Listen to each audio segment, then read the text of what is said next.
Paul Dunne is the managing director of a firm called Animal Wardens, which provides dog warden services across much of England, and he's in our Salford studio this evening. Thank you for taking the time to talk to us this evening. The dogs in this tragic case appear, as far as we know, to have been legal, not to have been on the dangerous breeds list. So that would seem to suggest that the law as it stands really isn't very effective. No, the law as it stands is inadequate and has been since 1991. The Dangerous Dogs Act was rushed in, not due thought given. We have 4 banned breeds on that list, and at the moment there's more dogs in the country that are banned than was back in 1991. Talking to another guest on this subject earlier, he was suggesting that what would be more effective would be dog control orders, which could be a preemptive measure if someone is concerned about a dog, and that would act as a red flag, if you like, warning that there are concerns about this particular dog or indeed how their owner was handling them. That's right. A government backbench committee, EFRA, have just looked at this subject thoroughly, published their recommendations in February, and one of them is that we introduce a new dog control order which allows earlier intervention and antisocial behaviour orders imposed on dog owners who aren't correctly looking after the dogs. And is the government going to do something about that?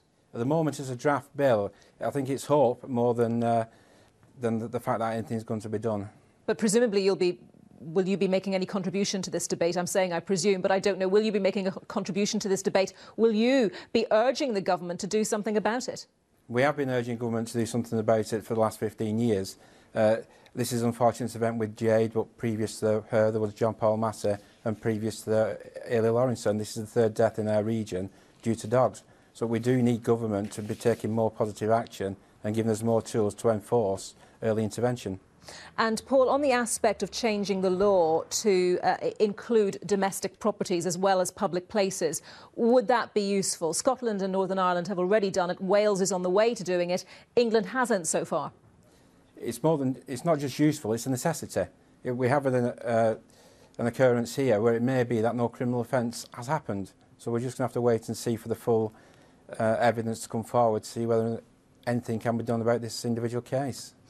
The bottom line, Paul, I'm sure you would agree, is that any dog has the potential to be dangerous in certain circumstances. The dogs in this case seem to have been pretty powerfully built animals. What is your advice to dog owners of these types of dogs? What's your advice to the general public if they happen to find themselves around these sorts of dogs? Generally, we classify dogs into 2 categories. We've got the companion dog that you or I may own, and we've got the status dogs, the dogs that are crossbred, purely to act as status symbol, and aggression is built into those dogs. We certainly need to take care around all dogs, especially these bull-type breeds which are presenting themselves as status dogs at the moment.